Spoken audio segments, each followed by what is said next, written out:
Guys, I wrote this letter to myself. Fresh from the village into the city, you came. That's my younger self. In search of education, no networks, no skills.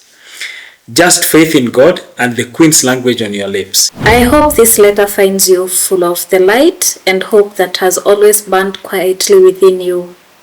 I am writing to celebrate you for the courage you've shown, the battles you've fought, and the person you've grown to become. That curious boy with a stubborn dream in his heart and dust on his feet. From chasing footballs in the village until the sun disappeared. Wow.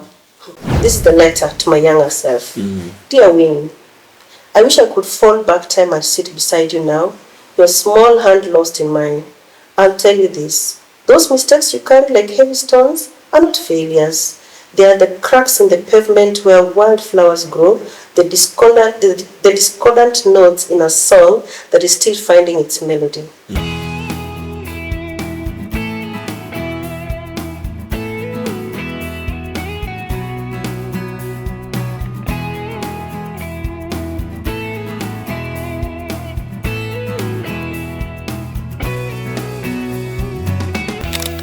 Hello and welcome to the Rising Roots channel.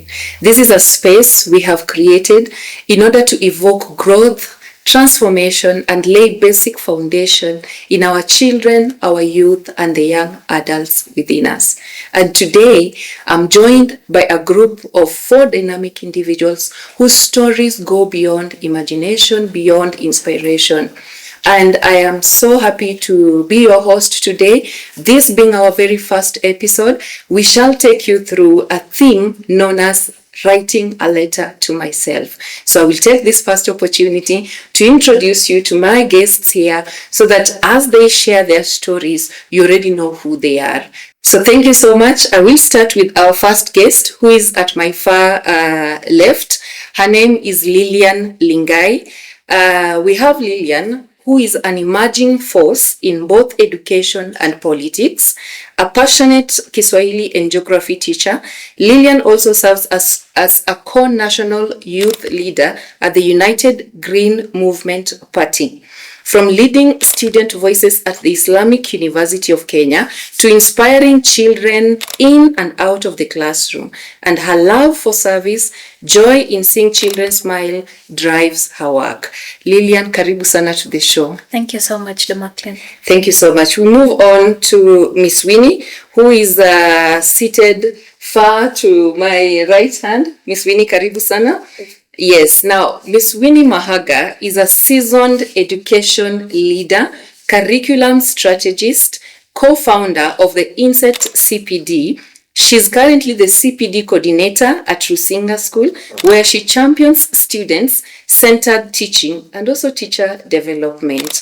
From leading the Aga Khan High School to 100% Cambridge O-level pass rate to launching Rusinga Speaks. What a beautiful project there. A platform empowering students as global change makers, and Winnie's work speaks volume about visionary leadership in education. It's such a pleasure to have you in the show today. Thank you so much. I'm honored to be here. Thank you so much. Now we move on to the individual seated next to me. This is Ndombi. With us, we have him. We are honored to have him from very far. We are going to share much. He's famously known as the Ndombi. Am I pronouncing it right? Yes, sure. A master mathematics educator and education consultant with over a decade of experience across the Kenyan, the British, American, and IB systems. He is the founder of Ndombi Education Consultancy, helping students worldwide to build both confidence and competence, and also supporting teachers who need that growth support. He extends that. He's also a football coach, a pianist, and a proud husband. Donald, welcome sana to the show. It is a pleasure and an honor to have you with us.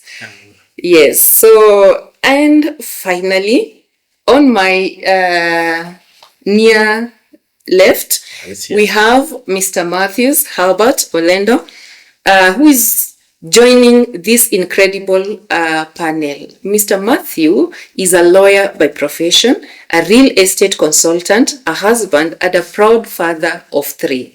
Over the years, he has built a solid career in real estate, working with individuals and organizations to shape investments and create opportunities. Beyond his professional work, he is very passionate about mentorship, purpose-driven living. He will be telling us more about that, and also helping the next generation to navigate life with clarity and confidence. Matthew brings his own unique voice and perspective to this table of trailblazers, and we are excited to hear more about the journey as the conversation unfolds.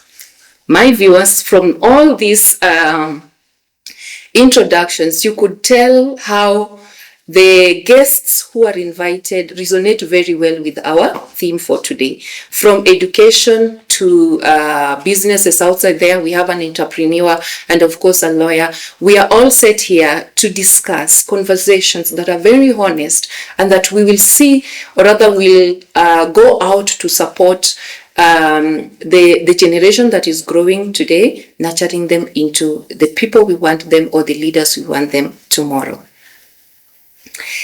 Yes, now we get into the real conversation, and we begin with Mr. Matthew, who is just seated next to me. Matthew, if you could describe yourself in 3 words, kindly tell our audience, what words will they be? Thank you, Damackline. That's amazing that you have chosen to start with me. I thought you were going to take the gender trajectory where we always say that ladies first, but I'm so thankful. If I'm to describe myself, I am a purpose-driven person. I want to believe that I always strive to do that which aligns with what I believe is the main reason why I exist. So I'm purpose-driven. 2, I'm a family-loving person. And yes, thank you. So thank you so much for family-driven. There is that bit of family-driven and purpose-driven person, which is good. We'll be coming back to it. Before we get to that, what is this one childhood memory that speaks to you? Or rather, when you remember it, it puts a smile on your face. Okay. It's so amazing that when we talk of childhood, then the perception always is that there should be much that puts smile on people's faces. Well, thank you for giving me that golden opportunity to start with that which puts a smile on my face. I think for me it is the originality of my childhood. I think during my time, you have just rightfully mentioned I'm a father of 3, so somebody would want to guess that I'm not so much of a Gen Zer or all those things that you say, but I should have been there for some times back. But what really puts a smile on my face is the originality of life, the originality of my childhood. You know that growing up, there was not much influence into behavior as it is today. There was not so much intrusion into culture by westernization as it is today, and screens were few, if at all they existed. So the life was a bit original, and you know what, that makes me to have a lot of internal confidence in me as a person. So that really puts a lot of smile in my face and inside me. Thank you. Thank you so much. Now that you've mentioned you're not the Gen Z type, let's cross over to the youngest in the show today, Lilian, who will mention to us why I call her the youngest. Lilian, what childhood memory puts a smile on your face? Thank you so much. The childhood memory that keeps a smile on my face is when I was age 10 to 15 there. You see, I come from a family of 2. I have an elder sister who we have an age gap of 13 years. Wow.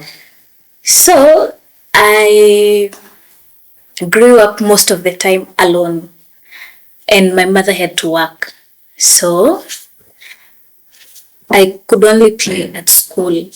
So I used to have fun. You see, kids love fun a lot. I used to live a life. I used to feel like I'm living. I used to have fun when I go to see my cousins at my grandmother's place. I used to play a lot. I used to farm there, help them keeping the animals, the livestock, milking. I used to feel like I'm living. I'm not lonely. Yeah. Okay, sorry. Now, you mentioned in your statement that you feel like you grew alone. What does that mean? Is it in the sense that there are no people for you, or is it that they were there, but they kid yourself? Could you kindly explain more? Yeah, so they were there, but see, they are grown-ups. And after school, you still want to play, you see? So perhaps you've closed school and you will stay alone at home. Your sister is in campus, your mom is at workplace, your dad is at workplace. So you're there watching TV. You see, you'll get tired of watching TV. So I would tell my mom, because, what do you call it? Ushago is just a few miles away. I would pay 60 bob to go to my grandmother's place. So I'd go there and play and feel like I'm in my element. Yeah. Whatever you're missing, you're compensating it over there. Yes. Thank you so much. Now we cross over to Mr. Donald. Yes. Donald Ndombi, kindly, if you were to describe yourself in 3 words, which words will they be? That's a good question. I will say, I hear most people say passionate, goal-oriented, and God-fearing. So everything I do with passion. So if I'm a teacher of math, so I teach with passion. Like I don't believe if you sit in my class, you will feel the way some people usually feel when they remember their old days in school about math. So I'm very passionate. And I'm playing piano. I don't just do the hands, but it's in me. It's a lot of passion. You're able to show it out. Everything I do is goal-oriented, and I'm a God-fearing man. Great. That is great. Huh? You have already gone ahead of me, because I was going to ask you, how do you think people describe you? You've already said people will say. Yeah, people say passionate, God-fearing, and yes. And what is this one thing that when you look back in your younger self, it always puts a smile on your face? Now, I already think I play football and coach a bit. When I look back those old days, I look at a funny picture of myself barefoot, with no jerseys, with some ball made of papers and some strings and what have you, just enjoying the game. No rules, no goalposts, no field. Sometimes we will put one stone on the other side and another stone on the other side, and even on the road, and play football. It's a nice moment. That's how we used to enjoy it. Nowadays, kids go for PS. That was our PS. I tell you, so it's the fun you get from it that matters. And do you often feel like you want to go back there and do the same thing you used to do at your age? Recently, I was at home and I saw some kids playing, but they had a normal ball. So I was like, oh, you guys are like during our days. Even in the whole village, we could count how many people have such a ball. Like I remember one family, they had a small tennis ball, and we could look at the fence like, oh, these guys are, how can we get this ball? Such a ball, yes. Yes. That's laughable. Okay, so it's good to always go back, during those times and get to identify. In fact, we are normally told, if you want to enjoy life, be your younger self. Sure. But when you start thinking of adulting, being an adult, it comes with so much responsibilities and things that you have to worry about. Yes, Miss Winnie, karibu sana. Thank you so much. Winnie, when you think back to your younger self, when someone mentions, when I was young, when you think of, I wish I remained to be that young person, what age comes to your mind? And why? For me, I think it's the age between, is it 5, 6 to around 13? I call it the age of innocence, where the biggest worry is who's my deskmate, are they nice to me? And I remember that because I'm a last born in a family of 4. And so growing up my entire time, I've really been used to that attention, sort of. And so being the youngest, I remember my mom would always try as much as possible to make sure I'm comfortable. And so for me, that time, I felt like I'm so nurtured, so comfortable. Like the world is an oyster, sort of, You don't know any challenge, you don't know any problem. The problems that I'm experiencing now, I didn't even imagine they existed, And so you just kind of growing up knowing life is good, mom is here, dad is here. Of course, we didn't have everything, but my sisters are there. And the biggest thing is you don't want your sister to send you to the kitchen to get something, And because you're the youngest, when that happens, you feel like, now again. But for me, I feel that was the best age because life was easy. I was green, like the less, somehow the less the better, if you ask me. So I felt like the world was there to conquer, and I felt like there was no challenge. The challenges I had were external, sort of. It was not me battling some major thing, like where's rent going to come from, Am I going to make it to campus? I didn't even think about campus. The only thing I was worrying about is math. Like go to class, and then I loved reading. And so when the teacher would say, who's going to read for us? And the teacher always picked me to read when the paragraph was longer. So I felt like the focus is on me. And just small things that made me feel like I know I could read English, I would speak English in a setup where most people were not necessarily inclined in that direction. So if I look back and I was to be given that experience again, I feel I'll be in my element, as Lilian has put it. Wow. Yeah. Now, from the normal, when we look at lastborns, from almost every family, lastborns are usually very pampered, like you say, they're provided with everything. But when I look at your profile, I know. a seasoned education leader, a strategist, you have gone into coming up with projects. How does now at what level did you feel like now I can go out and stand for myself? Because in leadership, it comes with a lot of challenges, So could you kindly take us through the journey a little bit to tell us, when did you realize yourself that I can lead, I can conquer, I can also create or rather inspire people behind me? So you see, we are 4, but the age gap between the 4 of us is very minimal. So it's not like Lilian, where it's like 13 years between you and your sister. Yes. Between my sister and I, my elder sister and I, the age gap is actually 6 years. So the 4 of us were born between 6 years. So we were always playing together and doing stuff together.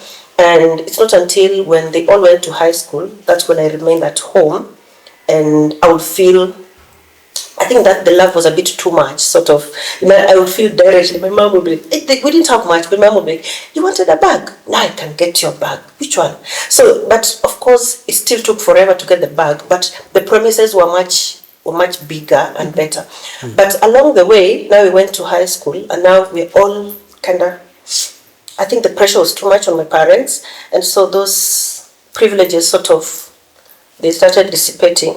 And then now you start realizing that it's real world. The things are not as I imagined. I'm not as cushioned as I imagined. And so small situations where you're told, okay, so your parents have not paid school fees, so you're going home. So I go home, my sister is there, my brother is, everyone has been sent home for school fees. So you start to realize, okay, we are not really privileged, number one. And then number two, my mom loves me, but my dad loves me, yes. But clearly, why didn't they pay mine first? So that means I'm not necessarily favored as a lastborn as you want to imagine. And so that kind of makes you feel, well, your parents' love is there, but at one point you have to wake up and figure out what you want. Now, when my sister finished high school, I think I remember, even before I went to high school, my dad kept saying, we will, back then, of course, you finish high school, then you pick a school. And then the school you're called to, that's where you go. So my dad kept insisting, if you don't get the marks that are going to take you to a school that you deserve, I'll not go looking for a school for you. So that started making me feel, okay, so I have to work hard. Okay, then I picked a school, then I went to that school. Then when I was in high school, that's when I started feeling, okay, I have to go to campus, because now my sister also finished, and my dad was like, if you want to go to campus, it's better if you go direct, like, without having to look for a college and what. So going to campus was such a big deal, and I was like, I have to work hard till I get there. Yes. And that's where I started focusing on that. And so all the way through campus, by the time I was first year, second year, I was so independent. The last one, I think, weathered by the time I was in Form 2, Form 3 there. In fact, by the time I was going to Form 1, though I think my parents had saved a lot for that, it was very embarrassing for me, because number one, the shopping I had, I saw my sister going to Form 1. Her shopping was insane. Everything was new. But me, when I was going to Form 1, going now last one, you're thinking now, it was very different. Everything was hand-me-down. Because my sister, it's like my parents have done it, so Yes. everything was hand-me-down. So I think that was like sort of a wake-up call, like, yes, your parents love you, you're the last one and all that, but it's not necessarily mean that you're going to be a spoiled brat. Wake up, smell the coffee, and do the work, and do what you have to do. And that's when it started getting inside me. And the whole through campus, I was doing tuitions, I was working here and there to just supplement myself. By the time I was done, I was as independent can be. We see. Yeah. Such a nice journey over there. Yeah, I've personally worked with Winnie. She has been my senior, and I've watched her from a distance. Hence, when I thought of starting this channel, I had to go for her, and she almost declined to come the last minute, and whatever I told her was she had no option, she had to show up. And thank you so much for coming. That's an inspiration to someone outside there. Now, going back to Mr. Hebert, looking at your profile, you are a lawyer, at the same time you are a real estate investor. When you were young, what was your dream? It's amazing. Huh? It's only when you grow up then you realize that dreams can either sometimes just remain dreams, or they are, those kind of good or rather theoretical concepts that we have in life in general. So when you ask me what my dream was when I was young, well, I didn't even dream to be a lawyer to begin with, because there were not many lawyers to look up to. Yeah, I actually thought of, literally I was thinking of being an accountant, because the nearest person I would see in our school was Bazaar, and his tie was always very long and his shirt with a small car. Yeah, he didn't have, there was no car. But his bicycle looked a bit clean. So that was then. I think that might sound so historical now. Yeah, but I thought of being something finance. It's amazing how in the times, you would even not find anybody who would, you would sit for your KCSE, and by the time you're sitting for your KCSE, then you are told there are some forms here to fill, and then your teachers, who probably, and by all standard, I want to say this respectfully, perhaps the most that they also knew was just being a teacher. And there was not so much exposure. That was me. So now, so now the best you would admire would either to be a teacher or be a government employee. Those days we used to call them Karan, that's cashier in another way. So I thought of being a finance guy. What that meant, I don't really quite understand. But coming from a very, very rural setting, in the very remote ends of some nondescript village, stuck somewhere where a tarmac road in itself was quite history, it would not be easy to have a dream that would be put into context today.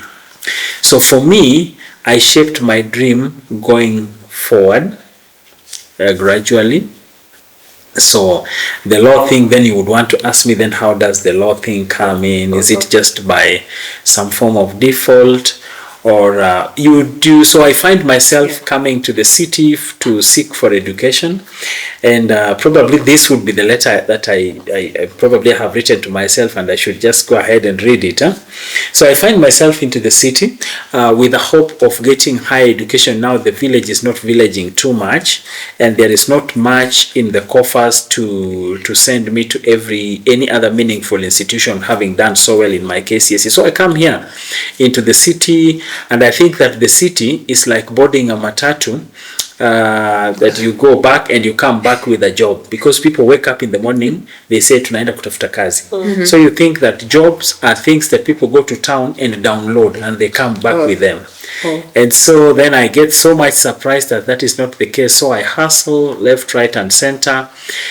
I get into my first university. I walk to that university on foot. This is a story that I've got to put very short.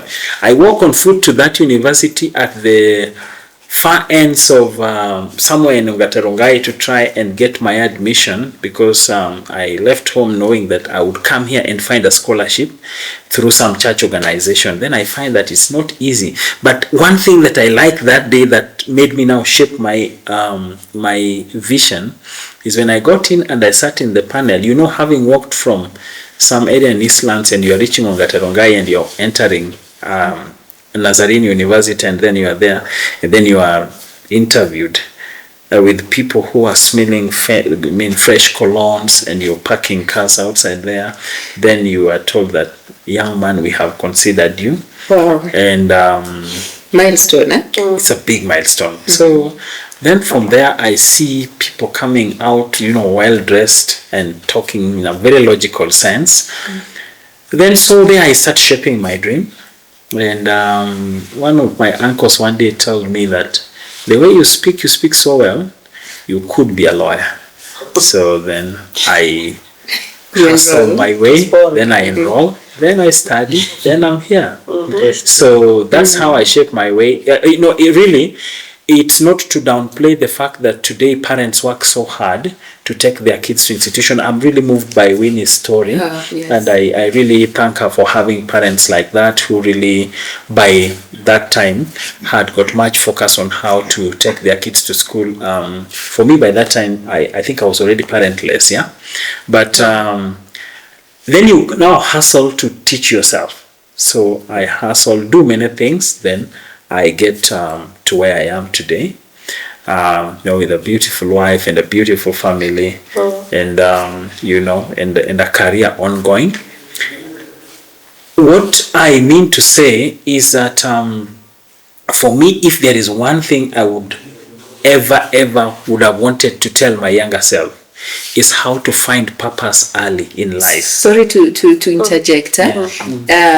Before you go into what you want to tell your younger self. Yes. And to our viewers, we are seated here with the letters we wrote to ourselves. And straight away, I would love to give Mr. Hebert the opportunity just to read for us that letter before he says it or before he speaks about it. So could you kindly go ahead and read for us? Okay. In mind, we have a Gen Z outside there, someone watching and is waiting to listen to. Yes. I came with my letter. I don't know where my iPhone is, where where I come from. You have such letters, you carry them in an iPhone. Sorry to say. The people from the lake. Guys, I wrote this letter to myself. Fresh from the village into the city, you came. That's my younger self. In search of education, no networks, no skills. Just faith in God and the Queen's language on your lips. You know, that's what I was mad with. You thought Nairobi worked like a bus stop where you wake up, go to town, come back with a job. So you tried, you served, you failed, you stood up, tried again. What you missed was guidance, the right networks, the right maps. But here I stand, a father of 3, a lawyer, husband, yes, and a real estate man. Proof that faith and grit still carry weight. To the young listening, don't fear zero. Zero is the canvas. Seek mentors, gain skills, build bridges. Purpose isn't downloaded, it's discovered, and yes, you'll fail, but failing forward is still moving. Thank you so much. That's the letter to the younger me. Wow. So clearly you heard from his letter. During their time, there were no internet, there were no phones, but here we are. And again, just not that I'm so much into your story, but one more thing. You mentioned somewhere in your letter that you served, you failed, you stood again. Okay. Was it just the nature of who you are to keep on going even when it's hard? Or did you have someone who walked you the journey and kept on inspiring you or encouraging you, reassuring you to keep going? Thank you so much, Damackline, for that question. The first part is no, I didn't quite have someone who was holding my hand and to keep me going. No. It is resilience. There is a given form of resilience that you yield when you realize that it is the only thing that you have left. Basically, to come where I am today, which for me, I don't consider so much of at the epitome of what I would want. Because in real sense, I should be flying to nations. For me, that's the bigger dream. I should be speaking in more bigger rostrums and also helping people globally to understand what we are saying, and that's why this platform is very nice. 100%. So we would really want to see this going globally. So I always challenge myself that I should not be driving in streets of Nairobi. We should be flying to Heathrow, speaking there. We go to Vancouver, all these places. So, but this is a good place to start. So for me, I did not quite have a guide. I didn't have somebody holding my hand. It was out of sheer resilience and, the force that pushes you from the furnace that then makes you to shape up your vision and you move ahead. And here you are today. Exactly. Yes. Thank you. Thank you so much, Matthew. Yeah. We move on now to Miss Lilian, the youngest in our show. Allow me to use that. She inspires me a lot. I've worked with her professionally at a given level. And Lilian is one calm girl. Very calm. But the moment she opens her mouth, she will surprise you that she is a politician to be. Now, Lilian, what is this one lesson over the time you have lived and where you are today? What is this one lesson you have learned that you wish you knew earlier? The lesson that I learned that I wish I knew earlier was that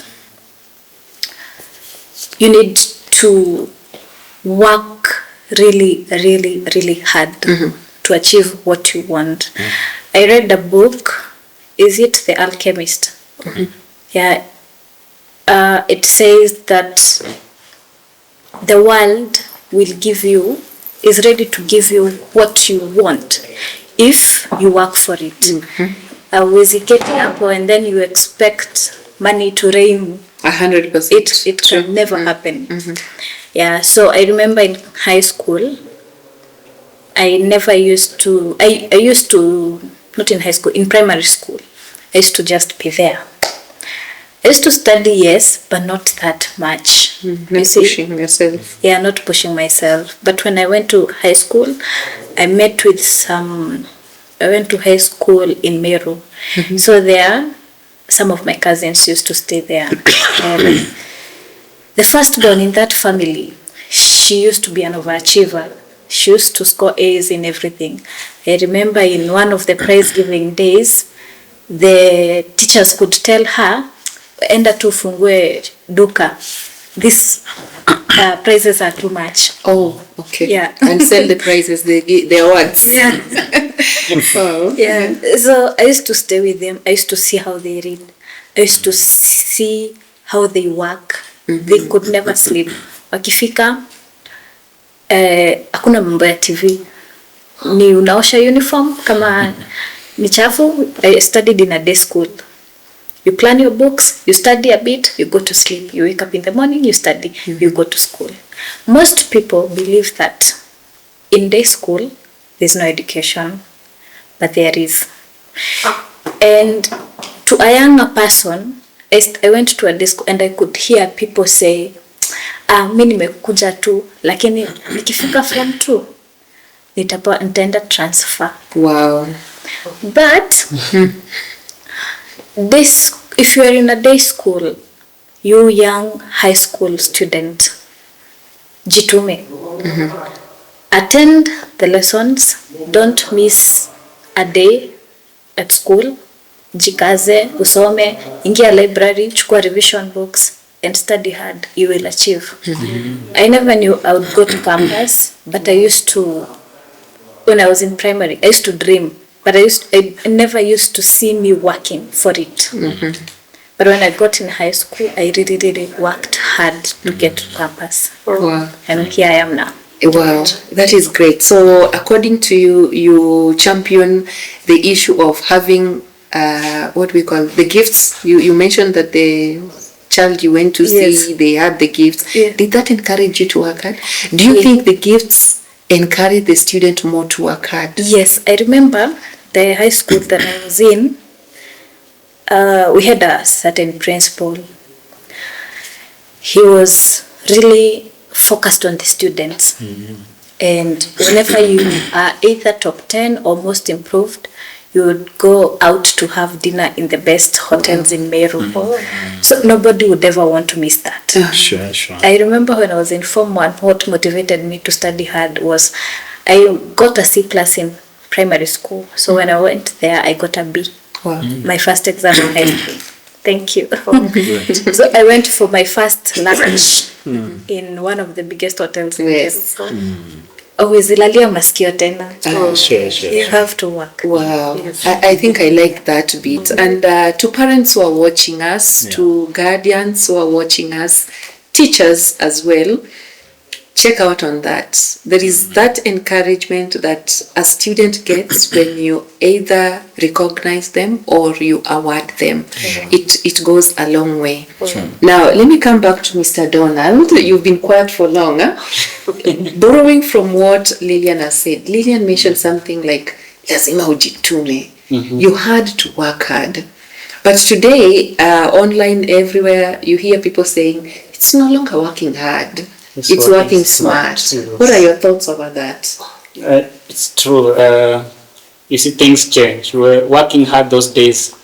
The meaning could be the same as working smart now. Yeah. So it depends. Because some people say working hard ni kama kubeba mizigo kama punda. And working smart ni kama badala kuweka kwa mgongo ya punda, tumia punda moja na utumie mkokoteni. So it will be easier for the punda, and you will carry more easily. Sure. So I'll go for working smart. You don't need to work really hard, like reading up to 2 a.m. Working smart now as a student simply means what are you reading and how are you doing it. It's not about the volume, it's about the content and the how. That is the smart in it. Working hard will literally mean usilale, uweke miguu kwa maji baridi. Hiyo ni upuzi. Okay. Sawa. Thank you. And when I look at your profile, there is this bit of you have mentored so many children, you have mentored teachers. There is probably a candidate seated there and watching, there is an individual, there is a person who is at the verge of maybe giving up on whatever that is happening around their life. How would you encourage that? Keep going. What do you always tell your students, the other teachers, to keep going? I'll use some word I hear young people use it. Inaitwa odds. Najua odds. Wale wase wa betting wanajua odds. So there is what we say, you can beat the odds, right? Yes. So if I look at myself back in primary, I remember this because that is the most challenging bit of my life. Nimepita KCPE, I need to go to high school. Na kuna barua zimekuja. Those days we used to call them national and then provincial school. So nimepata one of the biggest provincial school in Kakamega. That's Kakamega school. Hata hizo siku kwa naita Kakamega High. And then my father is like, hii barua imetoka Kakamega.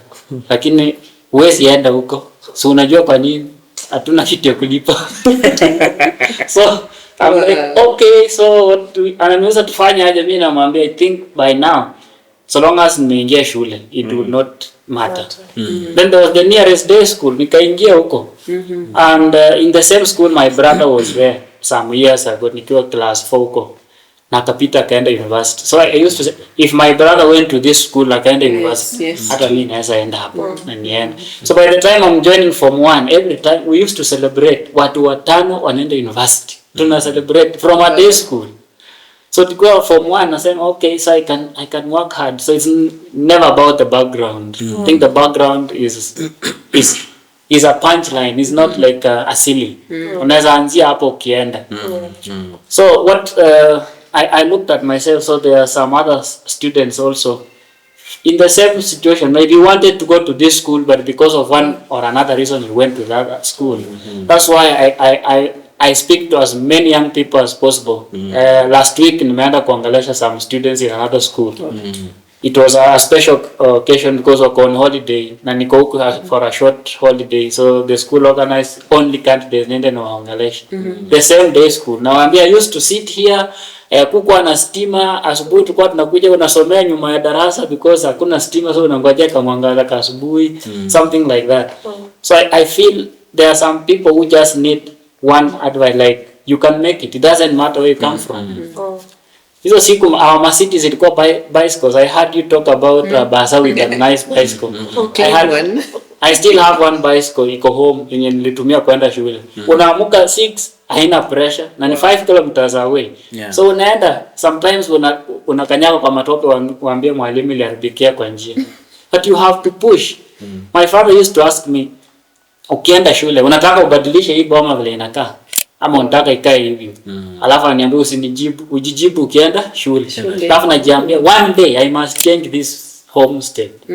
Na nibadilishe hizi nyumba zenye naona hapa hizi kwa nyumba tofauti. So this pushed me like to work hard. By the time I'm in high school, I don't know so much about courses. Nilikuwa naambia mwalimu kwenda university bora nifike huko. Nikishapita kwenda university course siwezi shinda ya kufanya. Our days it used to be 67 points for boys and 65 for girls. So me na target nipate to 67.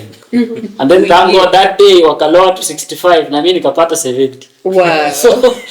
So from there then now I can ask the teacher, okay, niko na hizi points, so which university? And then now you're qualified so many universities, so which course do you want to do? So like that. Sometimes unaanzia class 8 that I want to be an engineer, then it becomes a big dream. Alafu along the way unapatana na physics inakugonga out, math inakugonga nje, unaanza ku give up. So I will tell someone in high school right now, points ni ngapi za kwenda university, focus on getting them. Pata, ukishapata wewe shinda pa kwenda. Lakini ukikufa tu ndako kuwa lawyer alafu ushinda kuwa lawyer, then unaanza kusema what happens. Wale wasee wanajinyonga. Sasa si kupata hiyo grade au nini, depression. Ama mzazi sasa anakuambia okay, sasa wacha tunajuana na nani, lakini huna grade. So first qualify kwenda university, process iko tu. Sure. That's amazing. Wow. So such a story there. And before I move on to Miss Winnie, would you kindly read us your letter? Okay. So allow me to read this letter I wrote to the younger me. So it says, I see you, that curious boy with a stubborn dream in his heart and dust on his feet, from chasing footballs in the village until the sun disappeared. Wow. You don't know it yet, but every barefoot game, every late night study session under dim light, the Koroboy, and every setback you will face is shaping you into someone you'll be proud to become. I know things feel heavy sometimes, the weight of expectations, the struggle of limited resources, and that nagging voice of doubt that wonders if you'll ever make it. But let me tell you something. Your background is not your ceiling. It's your launching pad. Sure. Those moments when you feel like giving up will become the very stories that inspire others one day. True. You will discover that teaching is not just about equations and formula. It's about unlocking confidence in others, showing students that their dreams are valid and possible. You'll travel far beyond the classroom you once knew. guiding learners from all walks of life, and return, they'll teach you the value of patience, empathy, and resilience. You will also learn that love is real, and when you meet the right person, hold her close. She will be your anchor, your cheerleader, and your peace when life storms come. So young man, here is my advice. Keep showing up even when no one is watching. Keep dreaming even when the world tells you it's too big. And above all, keep your faith strong, because one day you will stand before others as proof that hard work, resilience, and God's grace can rewrite any story. When you finally wear shoes on the football field, like I do today now, remember the boy who started barefoot. With love and pride, Donald. Wow. Such a story, spoken volumes you have mentioned to us. I wish we had the time to ask more and more about that, but I believe from that story, someone watching from out there will believe that you're truly a story someone can emulate, and from where you are, I wish we had the time. I could have asked you to explain more about what made you become that understanding, that when your dad told you can't go there, that school, you easily accepted, Sawa, I can do with this one. So maybe if we get time at the end, you could share with us. Now we cross over to Miss Winnie, an educator, a leader, a motivator, and everything. So Miss Winnie, what is this? What you mentioned, you had that support system surrounding you. If you could just look back, what is the one challenge, one that you could mention to us that you went through, that you wish to tell someone else out there that is normal, and for sure you will overcome? Actually, there's several, but let me mention the one. And maybe I think especially in this era of unemployment, we start with that. After you finished campus, imagine when you're smart and all that, you've just, like, the matrix was a bit, I don't know, it was a bit easy. That's what our parents told us. If you go to high school, you go to campus, you get a job, you get a big loan, you build a big house. Yes, it was about loans. Then you settle down, work with the have government. children. And like it's a roadmap. But when I finished campus, I think it was such a rude awakening, because I think it was a bit obvious that you don't just finish and get a job. So when I finished, I had, in fact, all through campus, I had to figure out, because I was getting some money from help, I was getting some money from my parents, but of course it's not enough. And so even while I was in campus, I was doing supplementary duties just here and there to get some extra cash. And so I used to teach. Of course, I studied French and literature, but I used to teach chemistry, physics, biology, and math. Wow. So now when I'm on holiday, summer, there's this because my campus life is paid for by the government. That means I don't have the luxury to hasten my years in campus. I don't know if you understand. Like there's some friends of mine, in fact there's a lady I had on TV speaking, she was 21 and she had done campus in 2 years. And I'm like, so the only problem is money. If I had money, I would have done campus in less than 4 years. So we have to, when we close over for this summer break, we have to be away for almost 3 months, and we don't know what to do this time. So for me, I used to teach. So I used to teach chemistry, physics, biology, and it's not my area. Of course, I loved chemistry and biology in high school. I had an A actually. it was my nightmare. But now, having to teach meant I had to, the whole night I had to go through StuDX, DY, and I was teaching candidates, so I had to really prepare physics, prepare biology, prepare chemistry, prepare all those things, and then I teach, and then I get some extra money. Like now I can comfortably live, not necessarily get that handbag that I want, just get by. So at that moment, I never imagined I'll be able to get that paycheck that I really want. And so then I finished campus. I'm like, okay, if I'm lucky, I can just get a job right away. I finished. No. So I still did that. So every April holiday, December, actually I only did once, April holiday. And I remember waking up one morning and I was staying with a roommate and we didn't have much. So I had worked, I got some money, and I've bought some essentials, and so now I'm going to work the following morning, and for some reason everything, she has misused everything. So I'm trying to prepare to go to work.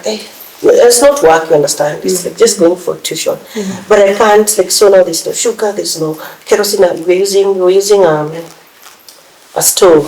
So she had used the small amount of kerosene remaining to boil water to take a shower. And me, I was thinking that's going to use it for breakfast.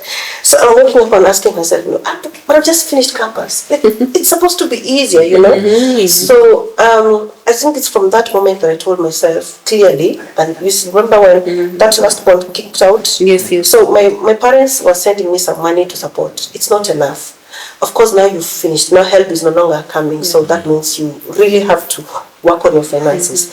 And that challenge made me feel I was ready to work, to do anything just to get alive. I was ready to bomb my mafua, ready to pick any skill that can just get some income. But luckily, the fact that I had these tuitions coming, I was able to teach this for 2 weeks every April. And I remember I taught in my neighborhood. I taught at Kenya Poly. There's a person who had organized some students who used to come to Kenya Poly. It is now the Kenya Technical University now. So I would go there with a few students. I teach this one. I teach three of them literature set books. I go to another teach chemistry. I go to another. Like, it was interesting, but it was overwhelming. So looking back, I was like, at that moment, there was so much disillusionment. I felt like I've been cheated. How do I go through campus? I was the best student in high school, in my school. In fact, I was the best. I knew after this, now whatever I was worrying about is done, So I finished high school. I've been called back to give a speech to my former students. I'm telling them, I was in these corridors. You understand that kind of speech? And then I've gone through campus. I've finished. I've done my French very well, my literature.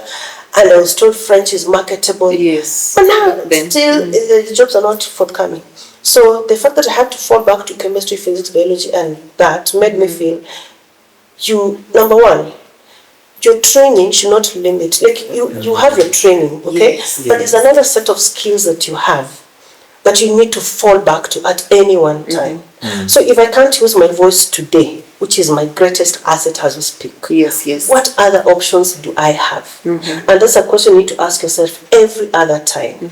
If you can't use that one stronghold thing, that thing that is your biggest asset. I had Donald say he can play the piano, he's a football coach, he's a teacher, he's a consultant. That means that if this doesn't work, he has like 3 other plans, okay? Yes. And so I feel having that, looking back, the fact that I went out of my way to just get things done, I'm happy that I did. But also, I'm also happy that I shaped my destiny in one way or another, because I can now comfortably say, because I teach French, I can't see opportunities in French. Am I seeing opportunities in chemistry? Yes. Can I teach it? Yes. I'm not saying you go and start, doing things that are totally out of your reach, but you have something. Work with that. Meaningful. Work with that. Yes. And looking back, I'm happy that I did, because it wasn't for long, because shortly after, that was the last thing I did, because shortly after I got the first call and got the first job, and ever since it's been just flowing. The resilience in that. And I really like the fact that you said you're encouraging someone to learn another skill. And that resonates very well with what Mr. Matthew here said. Gain skills, build bridges. Many a times we are told, do not burn bridges, do not burn bridges. But he comes with it in a positive way, that build bridges and then learn skills. Thank you so much, Miss Winnie. Kindly take us through your letter. Okay, my letter. Now, I tried, it's not as specific as, I've not gone into the specifics of my childhood, but I've just tried to mention the specific areas that I felt if someone, talked to me, then how I would feel. So, this is the letter to my younger self. Dear Winnie, I wish I could fall back time and sit beside you now, your small hand lost in mine. I'll tell you this, those mistakes you carry like heavy stones are not failures. They are the cracks in the pavement where wildflowers grow, the discordant notes in a song that is still finding its melody. Each stumble is a chisel, shaping you into something magnificent, even if the carving hurts. I know you have drawn maps of the future in your mind, each destination marked with a specific date.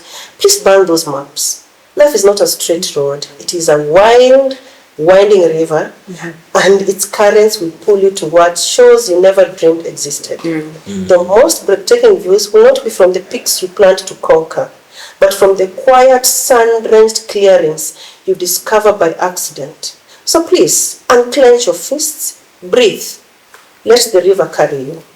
You're going to meet souls that feel like sunlight. Some will become constellations in your sky, fixed and steady for a lifetime, like your parents, maybe your life partner. And so the others will be shooting stars, a brilliant fleeting streak of light that makes you gasp before it's gone. And yes, your heart will ache with the empty space they leave behind. But every person is a mirror reflecting a part of you that you needed to see, and leaving you with echoes of laughter and lessons that will settle into your bones. Please, let this truth be an anchor in your stormiest of seas. You are enough. Right now, your worth is not a trophy to be polished and displayed, not a checklist of accomplishments to be ticked off. It is the quiet, steady light of the lantern you carry inside, a warmth that exists in your kindness, your courage to face another dawn, and the love you pour into the world without asking for anything in return. Hold on to that spark within you, that insatiable curiosity, that flicker of awe at sunset. It is a compass needle that will always point you towards wonder. It will be your fire on the coldest of nights and your guide through the darkest of forests. Trust it, and it will lead you to moments of joy so pure and overwhelming, they will feel like you are coming home. I am so proud of the person you are becoming. Always. Me, just a little further down the river. Amazing. So good, so beautiful. I love that. It's a whole story told in a poetic way. And I love the fact that you said, release your fist. Yeah. Donald here said, you mentioned something and said, don't overplan. First, aim at the target, get the grade you want or the score, then the other things will come. This is so beautiful. Thank you so much. I believe someone has been inspired out there. And when you look at the panelists here, or rather the guests here, their stories. There are people who have come from somewhere to some place today. Before I get to Lilian, briefly, Donald, you mentioned that you are here briefly. You're an educator. The things you do. Could you just tell maybe our viewers there, where are you today? All right. I am a mathematics teacher for a curriculum called IB, and currently I work in China as a math educator.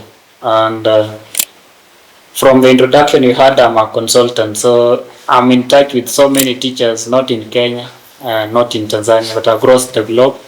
I do webinars online for teachers who are new to IB, international curriculum, specifically about math.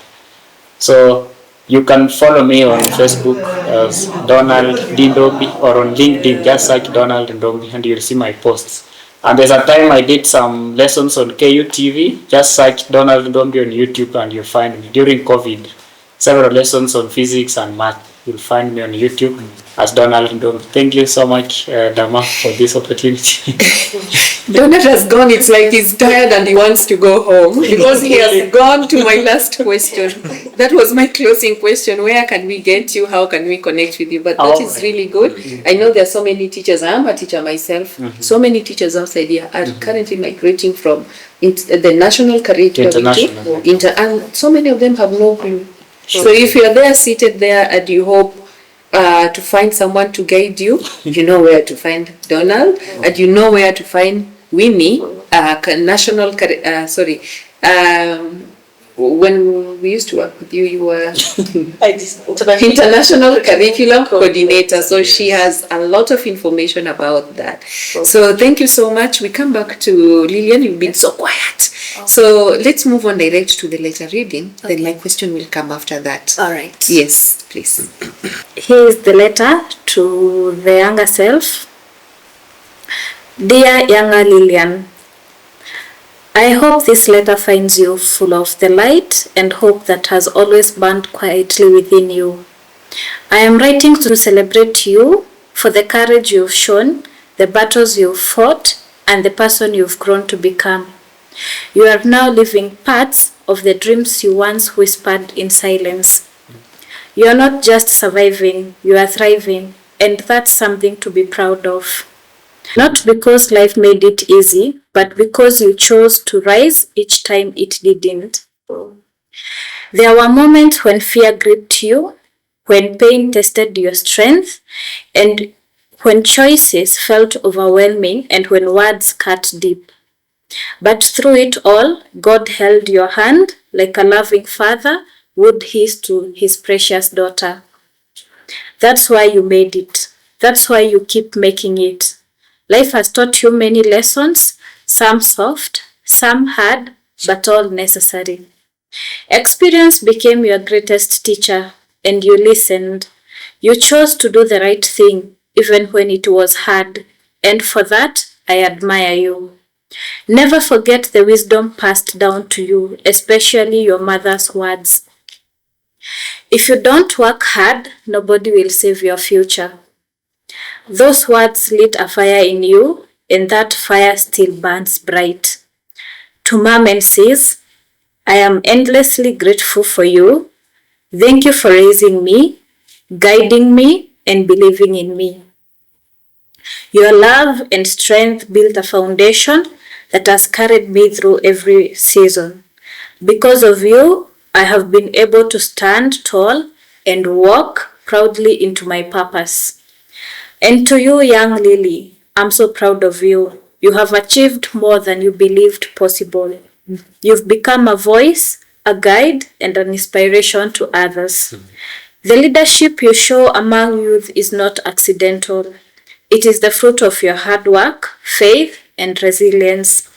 So keep going, keep growing, keep shining. Your story is still being written, and the best chapters are yet to come. With deep love and admiration, your older self. Thank you. Wow. Thank you so much. So again, back to our viewers. Our channel, our platform is aimed at targeting educators, young kids, young youths, equally parents. And from our stories, you could hear Lilian talk about the parents, the support they gave her.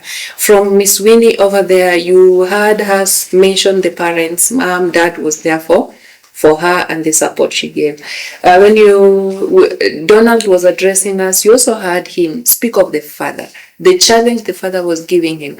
Go, you don't want to change. And but you didn't tell us whether have you changed the home now? This is a good question. Yeah. Recently, I looked for the pictures of our home when I was in university. And now, if I showed you the two, there are two different homes. Wow.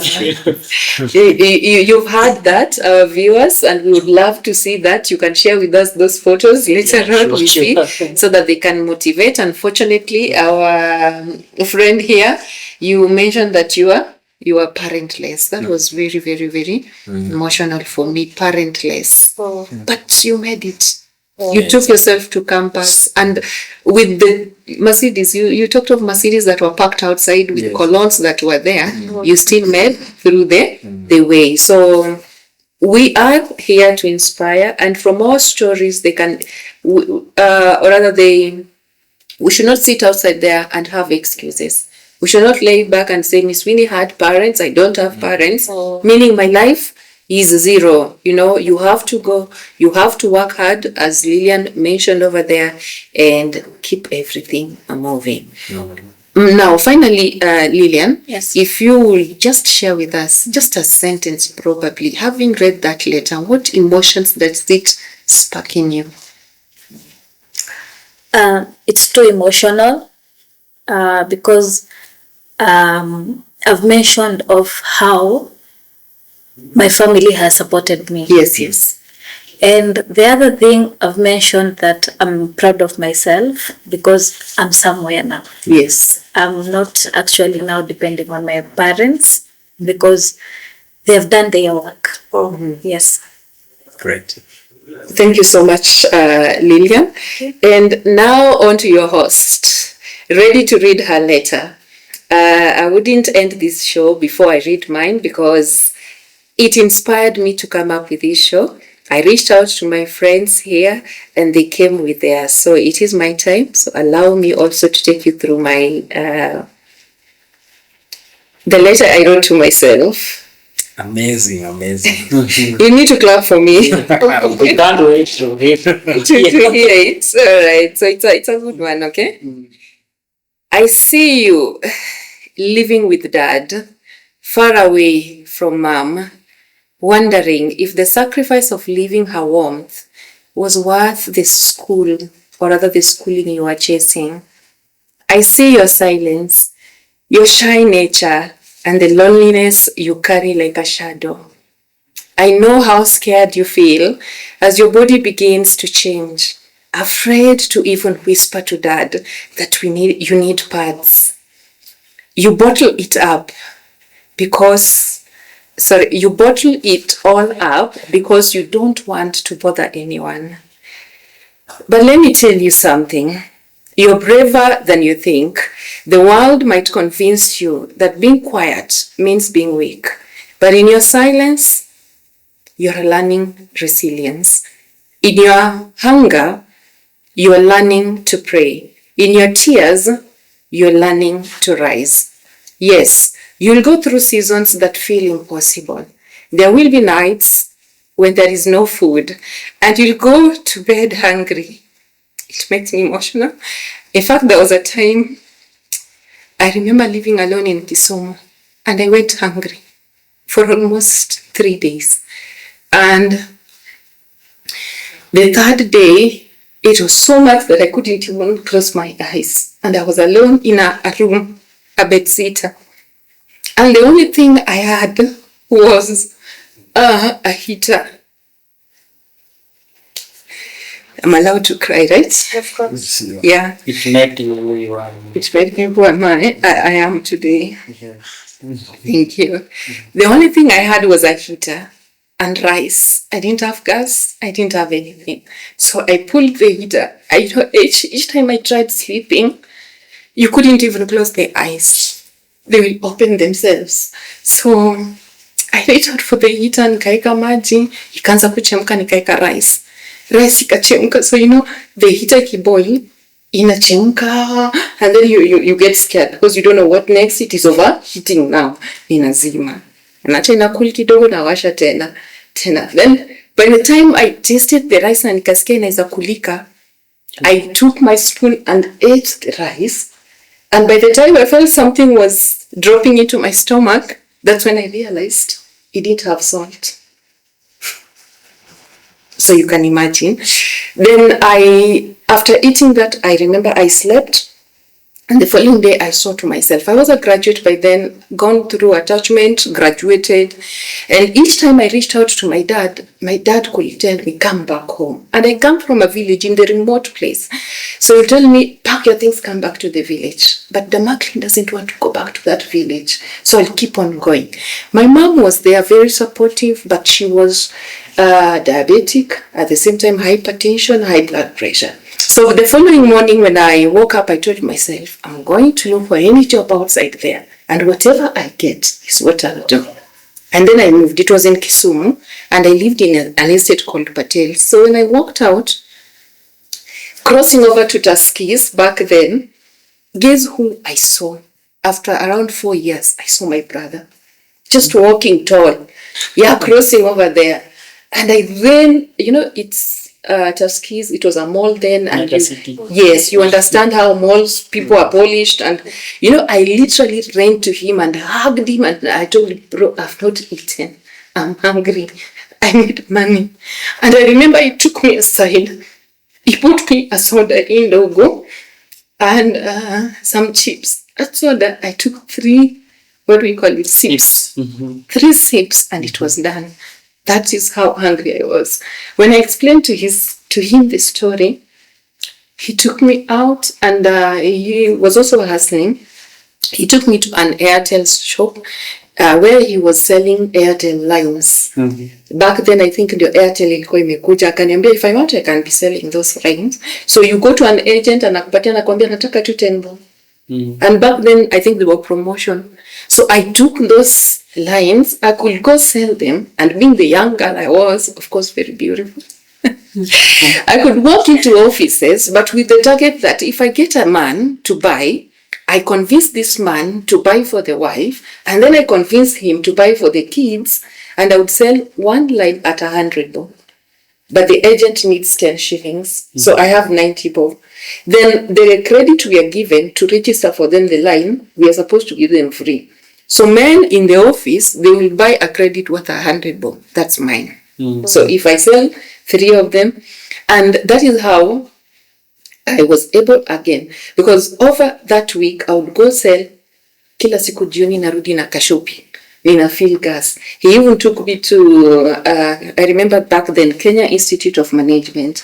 They were looking for invigilators and I got the job and we applied, the 2 of us, and I got he missed on it. Yeah. So that is how he changed my life. But sorry for taking you back. I just felt like I needed to share this bit of sleeping, hungry, because probably someone else outside there is also going through the same. And what I learned is go out and talk to people. They will help you. But when you enclose yourself, depression is real. Yeah, sure. Yes. So thank you for listening to me up to there. Where was I?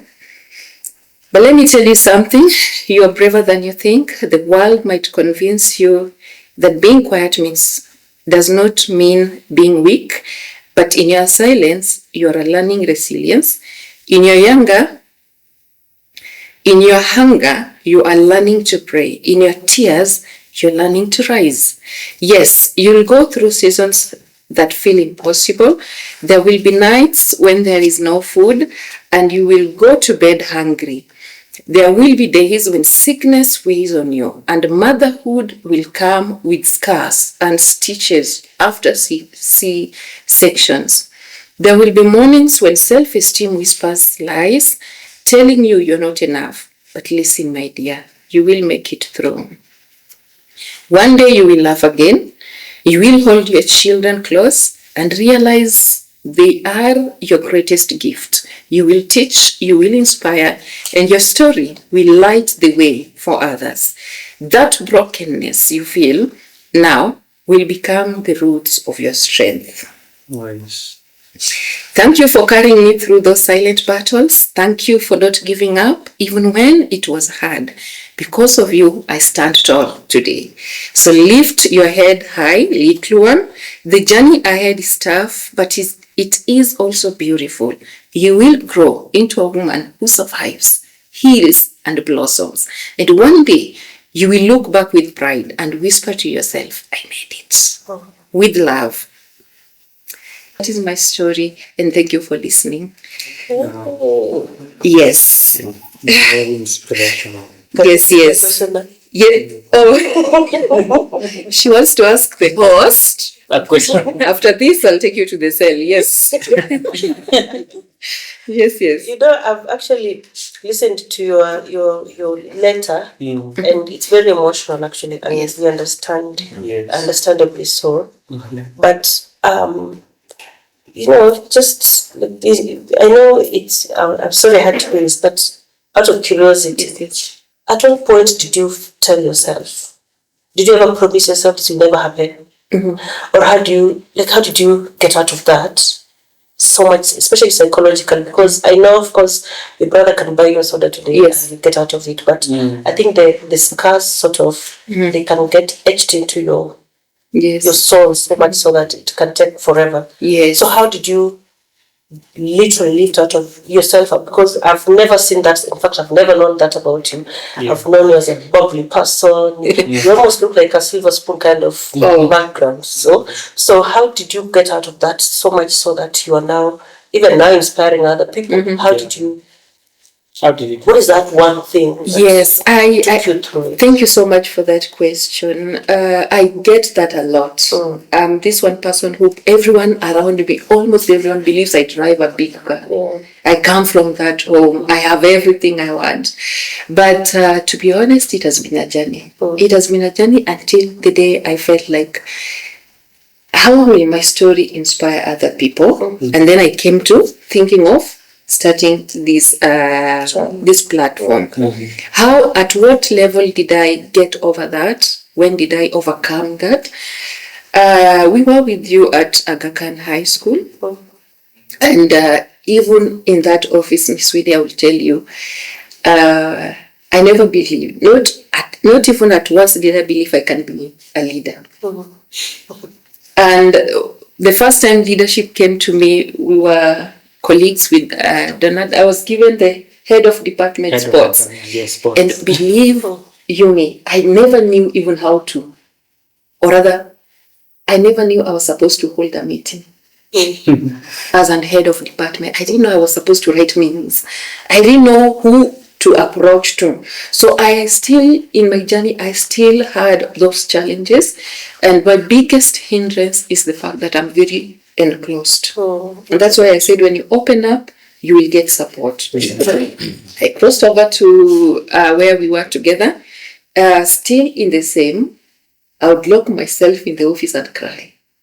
When I became the head of department, why? There are things that still hit you and you don't know how to handle them. And when you come out forcefully, it is always taken as you're too proud, you're a bully, and you don't know how to handle them. So I wouldn't really go back and say, at this point, I overcame. No, it is a journey for me that has been going, and in every journey, I learned something. I get to learn something. So, sometimes when I sit somewhere and I look at other people, I look at Lilian. She's very excited. She's graduating in December. She has accomplished. I'm tempted to tell her, my girl, challenges are ahead of you. And I'm also tempted to reach out and talk to her and tell her, support her through the journey. Recently at my workstation, a friend of mine was promoted to head of department, and I remember telling him, your problems have just started. Because whatever you're going to meet. So, and I advised him, kindly, look for someone who has gone through that journey. Let them support you. Yes. Because the energy you go with it, so they have seen this in me, so I can lead. Then there are people who will slap you this way, slap you with these challenges, and look back and wait, how will you handle that? So for me, it has been a journey. I would say at this level, I'm still open to learning. But in my learning, I want to help others grow with skills, if I may say. That's amazing. Thank you. Looks like there's a whole lesson coming up on leadership, right? Yes. I know. I started the leadership and entrepreneurship program going very well. I hope it goes to the international levels. Sure. Yes. So it has just dawned on me that I should be, I'm the host. So I should come back and having this wonderful session. I want to believe to our viewers, you've had something to learn. We are sorry because of time. We have a lot to discuss, to share with you, just to see you walk this journey without too much unnecessary challenges. Yeah. So I wish to end this session. Is there something I've forgotten? Something you might want to add? For me, I just say one thing, like if when you are young, I want to look at you like a flower. Yes, you've been planted somewhere, so that's why you've been planted. But you can actually grow beyond. You can 100% grow beyond, and every time my history reminds me to be humble. So, like Matthew says, building bridges. For myself, I say keeping the connection. So I keep the connection. Networking. So keep the connection. When you change your story, don't change your friends. Keep the connection. True. It takes you far. Yes. Thank you so much. Miss Winnie, probably. I think you can start with Lilian. Yes. All right. And in your addition, kindly close it up. You will close it up by telling our viewers where they can find you. All right. And how they can reach out to you. Okay. Yes. So mine is just an urge to the elder siblings or to adults. They should know that somebody is watching. Somebody is looking at them, what they are doing. Because if it was not for my elder sister, I could have not been where I am. I have been copying all her steps. So as I was saying, I've been following her steps from childhood. I used to want to be her. To go to campus, to have her body size. She was your role model. Yeah. To have her body size, to write like her, to walk like her. Even today, I walk like her. Wow. With confidence. Apart from that, like where I went to campus, to high school, I went where she went. I was studying in Juja. So when I finished Form 4, my mother asked me, where would you want to go to high school? Because the government told me to go to Juja Farm. And I was like, no. My mom told me, you choose. And I told her, can we go to Meru? She was like, no worries.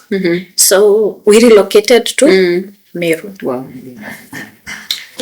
And there I studied and went to campus. And I have achieved. I went to campus. I used to enjoy when she could fly. Wow. I used to ask her questions. Like, how was the flight? How do the crew work? How do you feel when the plane takes off? I'm glad that I've been able to follow her steps. Yes. I took a flight. Wow. So it's been, so for the older siblings and for the adults, you should be someone who a child can encounter on, can want to be. Yeah, that's all. Wow. Okay. Yes, that's a role model. Eh? Yeah, So we should be role models. should be role models. Sure. Yeah. They lead, they are looked at, what they do, and especially when they succeed, it adds value. Yes. Yeah. Thank you so much. You're welcome. Yes. So where you can find me is on X. Wow. I am Lilian Lingai. Yeah, I post 1 or 2 things there. Yes. Yeah, Nyinyi ndo mnatupeleka mbio. Gen Z. Sawa. Thank you so much. Where yes, Miss Winnie. For me, I think my parting shot is first, thank you for the opportunity. It's been very interesting. Wow. Just talking and very emotional, just going back to my younger self and the experiences and how they've shaped me. And what my parting shot is, every step you take, it might look like it's very minimal, but it has a huge impact. In fact, when you're going through something, you feel like you don't even know you're going through it. It's when you look back when you realize, I did that and I conquered that. So don't give up, don't lose hope. No matter how small your progress looks, with time, it's going to be very meaningful. I'm very passionate about public speaking, passionate about giving students a voice, and so a students agency. And so I've co-founded Rusinga Speaks, which is a platform that allows students from the age of around 7 to 18 to talk about sustainability, climate change, biodiversity change, and biodiversity loss, and all those things to do with just the world around them, and just to make them change makers, just to voice it. And so if you're a student and you feel we can connect, I think that's my area. And I love mentoring students into journalism, public speaking, and that area. I'm not really 100% there, but that's my passion. I also love like what Donald is doing. Professional development, basically just being a support system to young teachers, young early career teachers, just to help them know that they're not alone. We are the elder siblings. We're going to hold your hand. So if you want to know much about Rusinga Speaks, just go to Rusinga School's website. You'll find what we've done so far. And then about my professional development, we have on TikTok, on Instagram, and YouTube. Not so much on YouTube, not yet, but it's Inside CPD. We just talk about everything to do with professional development. So our focus is to empower as many people who are starting off as teachers to know how to go about it. So thank you for the platform, and this is what you're doing is really good. Thank you. I'm looking forward to just looking back and seeing how many people have impacted through this, and thank you so much, and we look forward to more of this. Thank you so much. Thank you so much. That means a lot. And it's about building and supporting and mentoring. Yes. So, Mr. Hebert, we've been close with you. Your parting shot, where can we get you? And I'll also go ahead and request you to tell our viewers to subscribe, to share, do the necessary. All right. As we grow together. Such an honor. Thank you, Damackline. It has been such a great pleasure having this able team. My parting shot to those people who have cared to listen to us today, and I know you are there in your numbers. Always find your purpose in life. That is one gray area which for a long time has not existed, but right now many speakers have come up to help people find their purpose in life. That's number one. Two, self-educate. I like the Winnie's idea. These days you can learn anything you want to learn because information is available in abundance in online. Personally, I'm passionate about real estate. That's what I do. I can help you invest. If you want to buy an apartment, use it for Airbnb or to live in it, or if you want to enter into the space of hotel apartments, whereby you buy an apartment and then you let a hotel manage it for you to maximize your returns, I'll be able to help you with that. Alternative investments, be they money market funds, or just the whole area of managing your funds, we can still be able to talk with you. Currently, I'm doing a blog called the Justice Digest. I'm just trying to make people know how justice interacts with the society, or where the law and the society come to intersect, so that the law doesn't just remain the thing for the courtrooms and for the judges, but it informs our daily living. So I'm not much into many platforms, but I'm putting my feet slowly into TikTok, and I'm also in Instagram as Matthews Hebert, but you can find me in LinkedIn as Matthews Hebert as well, and read my blogs over there. We urge you that once this YouTube channel rises up, please blast it everywhere. Just click in, subscribe, and share, and be our friends. What we are doing is to be the people's channel. Thank you so much.